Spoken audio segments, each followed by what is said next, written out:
Welcome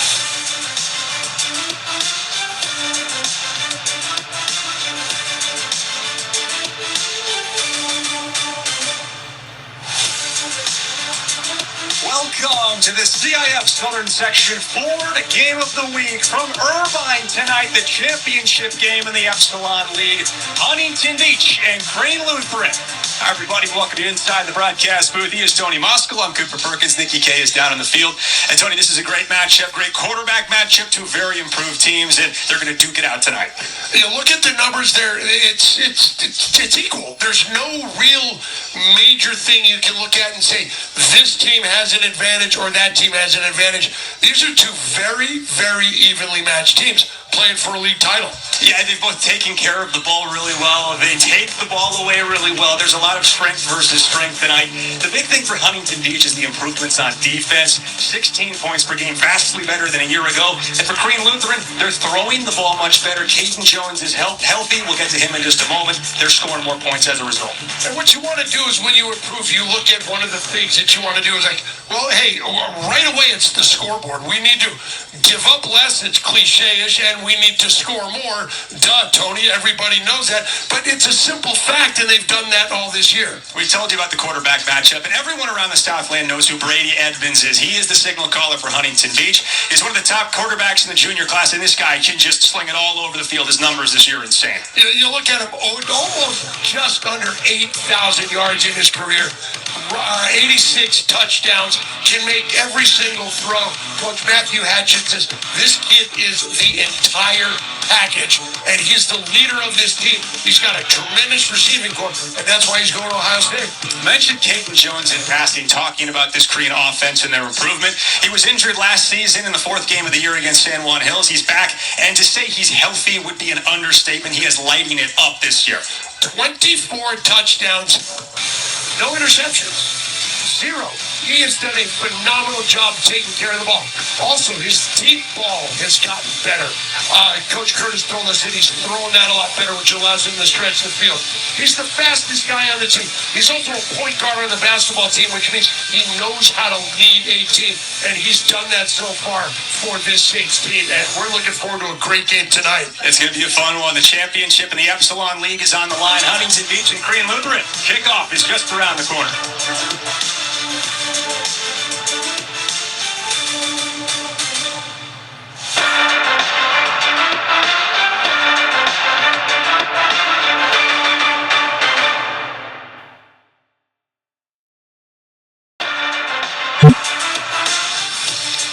Night on the campus of Crane Lutheran in Irvine. Told you about Brady Edmonds. There's a second half to a dynamic passing duo. Nikki K down on the field has more on that. That's right. Huntington Beach senior wide receiver Troy Foster will tell you the reason he is an Oiler. Well, it's Brady Edmonds. Foster transferring to Huntington Beach after playing his freshman year at Los Alamitos because Edmonds was going to be the Oilers quarterback. And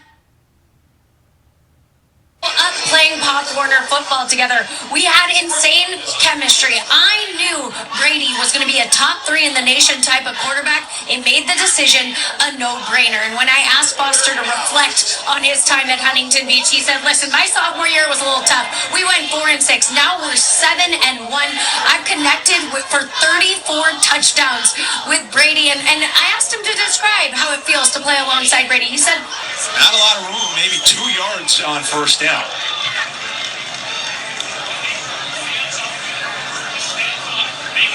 Starters for Crane Lutheran. Who else do you like on this offense? I like Ty Johnson. You look on the other side, and you've got Foster, but Johnson's a big-time receiver as well, 6'4", 200. And then Demetrius Padapa on the offensive line, the 330-pound junior.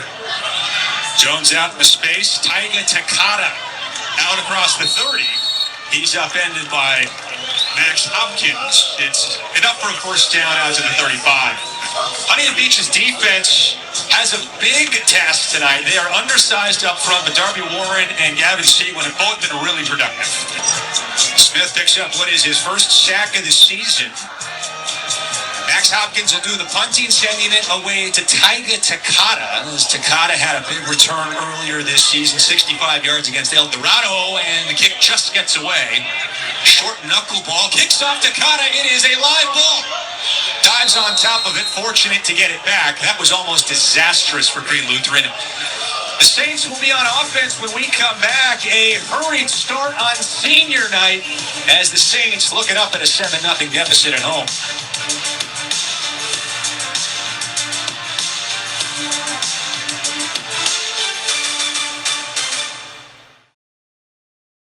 Nikki, what do you got?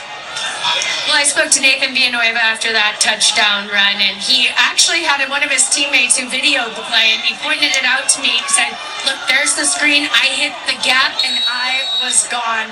And when I asked him how much fun he has on runs like those, he told me there's nowhere else I'd rather be, guys. A teammate videotaping the play. I hope the teammate's injured, not playing. Taiga Takada with a short completion from Jones. We've heard that the player is, in fact, an injured player, so they won't get the wrath of Tony Moskal. 21 points matches the most they've given up in an entire game this season, and they've done it in just about one quarter. One play from scrimmage into the second, and Huntington Beach is up 3 touchdowns. This is, however, a Saints offense that can score in a hurry. Great vertical passing game. Jones to the outside, and oh boy, absolutely buried. Jamel Champion lays it on Taiga Takada after the gain of 6. That pass has a lot of names to it. It's a buddy pass, it's a lookout pass, it's a hospital pass. He just gets drilled going up. Does a great job holding on to the ball, though. I'll give him that. In the middle of his office, so when he came in on Saturday morning, that was the first thing he saw. Well, after the game, when Nikki K did the interview with Cole, it was very funny. The whole team behind him said, yo, we're running this week. We know we're running this week. It was very funny and cute. First down and 20.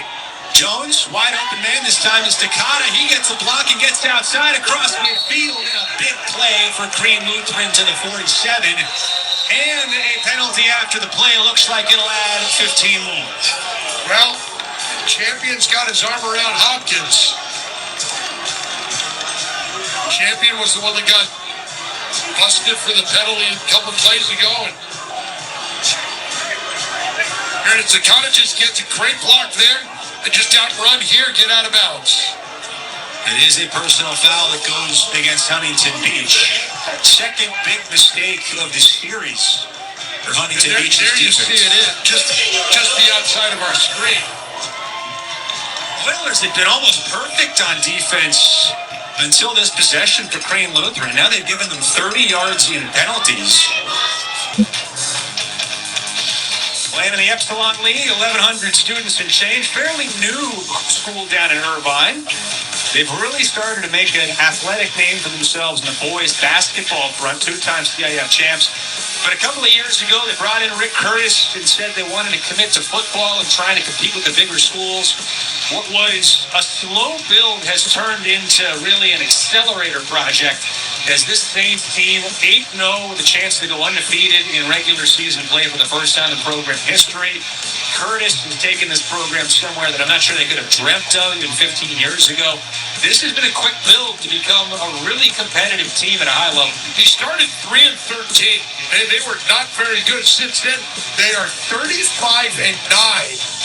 They wanted to go from the small schools to the large schools. One of the things that he needed to do, and he told us in our call this week, I need on-campus coaches. This will give Green Lutheran the ball back with 7 minutes and change until halftime. And Taiga Takada, who you've already seen be pretty tough to bring down a couple times tonight, back to return the kick for Max Hopkins.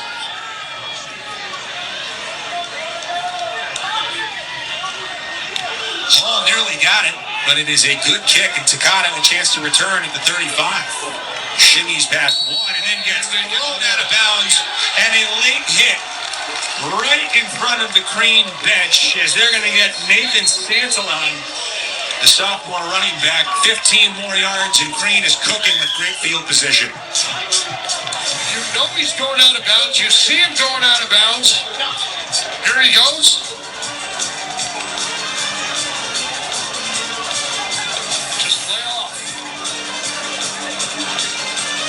3 personal fouls in the second quarter against Huntington Beach, and all of them have been mental mistakes. These have been lapses in judgment. So now this defense for the Oilers is getting a big ass. There's the call officially. Personal foul, late hit out of bounds. So now the Oilers defense that was so good early in this game finally has to step up in a situation where the momentum is turned. Crean, by hook or by crook, has now found themselves in a position where the momentum is on their side. They have a chance to make this a one-score game for this Crean Lutheran offense. Jones steps in, incomplete for Hopkins. Hopkins kind of stopped, and there was like, wait a minute, where's the ball? Then a little bit behind him. Correction, that was Taiga Takata, excuse me. Snaps the streak of 10 in a row completed for Caden Jones. What's your point about maybe getting tired? Huntington Beach on defense this year faces about 55 plays per game. They've already seen 35, and not even halftime. They're on pace to blow right past it. 2nd and 10, Jones. He's going to run with it, has a ton of room. He slides down. See where they mark him at the 24.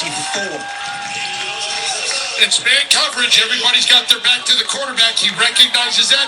There's a huge opening in that offensive line. The Epsilon League Championship game. A big rally down the stretch to get his team back into things. Rick Curtis, the head man for Crean Lutheran, is with Nicky Kim. Coach, trailing 21-0, you guys have evened this up. How did you fight your way back into it? Well, we're just resilient, and I really thought our kids came out a little flat, senior night and all those kind of things, and they're a great football team, but we have a great football team too, so I'm really excited about the second quarter and how we really came back. We never gave up, and we got some excitement going out there. And limiting the explosive plays from Edmonds, what will be the key to that here in the second half? I just think it's understanding their speed. Their receivers are really fast, and getting used to their speed was a good job in the second half. In the second quarter, I thought we did a great job. Thanks for your time. Okay, thank you. 21 up at the break. Huntington Beach and Crean Lutheran, the Epsilon League Championship on the line. We'll have halftime coverage coming up after a short break as you're watching the CIF Southern Section 4 Game of the Week.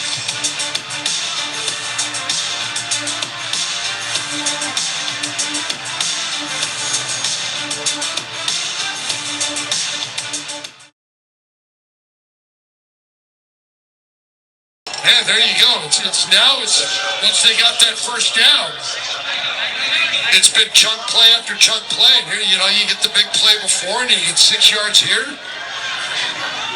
Jones again out to the perimeter, this time Takata. He will not get away. Oh, he will. Hopkins had him.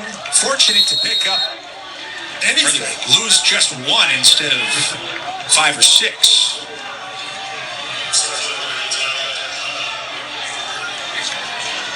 Takata is slippery. He's been impressive tonight. 29 yards on 5 catches. 3rd down.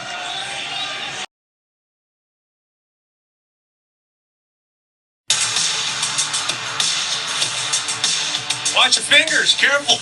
24-21. Crean Lutheran on a 24-0 run. It has been an entertaining night. He's Tony Moskowon, Cooper Perkins, Nicky K is on the field. And let's go back through this one because we've had 3 different games in one, and it has been a whiplash kind of night. From back in the day, those things were huge. 5 consecutive scoring drives for Caden Jones and the Saints. Huntington Beach needs a stop and needs to get the ball back. Jones out wide to Takata. He's got some good blocking out front, and he's across the 30 for a first down. If you're the Saints right now, stay in bounds. And if you are Huntington Beach, you want to force everything to the outside.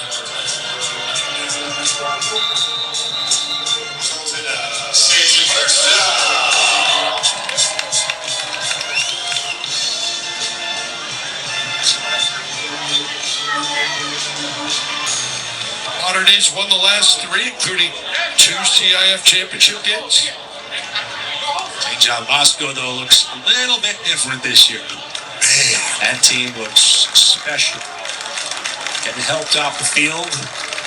Big junior tackle, Henrik Schreiber.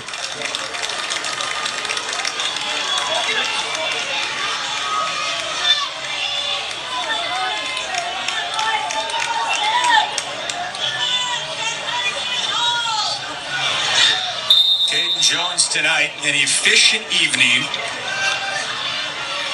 25 out of 30. Only 143 yards, which wouldn't be a season low for him. Hasn't thrown for fewer than 211, which is against El Dorado earlier this year. Just 4.8 yards per attempt. 83%. Gets it out to Tiny Takada. Crowd shouting at him to stay in bounds, which he does, and will force the timeout for Huntington Beach after a 3-yard pickup. I'm not sure he can hear that. But I'm sure his coaching staff said, hey guys, during that timeout, the injury timeout, hey, when you get the ball, just get your yards, stay in bounds. To battle from a big deficit. And it's not like you came back from 7 down, it's 10 down. You came back from 21 down early in the game. Granted, you had a lot of time, but you could have folded up your 10 and gone home, and Rick Curtis and the Saints did not do that, and they come away victorious with the 3-point victory. They had to earn it tonight. Huntington Beach gave them everything that they could handle. As the Oilers with an early 21-0 lead that slipped away, and this one slips away. 31-28, the final. Crean Lutheran beats Huntington Beach. We'll be back with final words in just a moment here on the CIF Southern Section for the Game of the Week.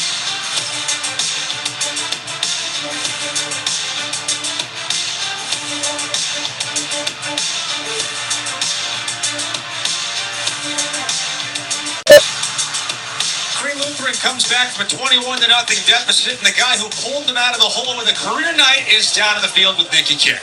Caleb, you were down 21-0 at one point during this game. You guys scored 31 unanswered points. How did you do it? Just stay disciplined, lock in as a team, and just trust each other. I spoke to Ty Johnson during the game, and I said, what can you tell me about Caleb? He goes, he's a dog. And a dog you were tonight. You had 169 rushing yards. That's a career high. 3 touchdowns. What's your mentality? Every time I step on the field, just dominate. I got that from my pops when he played football, so yeah, just dominated. What do you think your dad would tell you about a performance like tonight? I wish he was here right now, but yeah, he'll definitely be proud of me. When you look at this team, you are now 9-0. The Epsilon League runs through Crean Lutheran. What does that say about what this school is out to accomplish? We're not done yet. We're coming for it all. All right. Thank you so much. Congratulations. Thank you. There you have it. They are coming for it all this year, and the Epsilon League runs through Crean Lutheran. Once again, the final score here in Irvine. The Saints beat the Oilers 31-28. That concludes our coverage tonight on the CIF Southern Section 4 Game of the Week. For Director Steve Banta, our producer David Otta, our entire excellent David Otta Productions crew, for Tony Moskal and Nikki K, I'm Cooper Perkins saying thanks for tuning in, and we hope to see you next week for Modern Day and St. John Bosco. Until then, have a great rest of your weekend.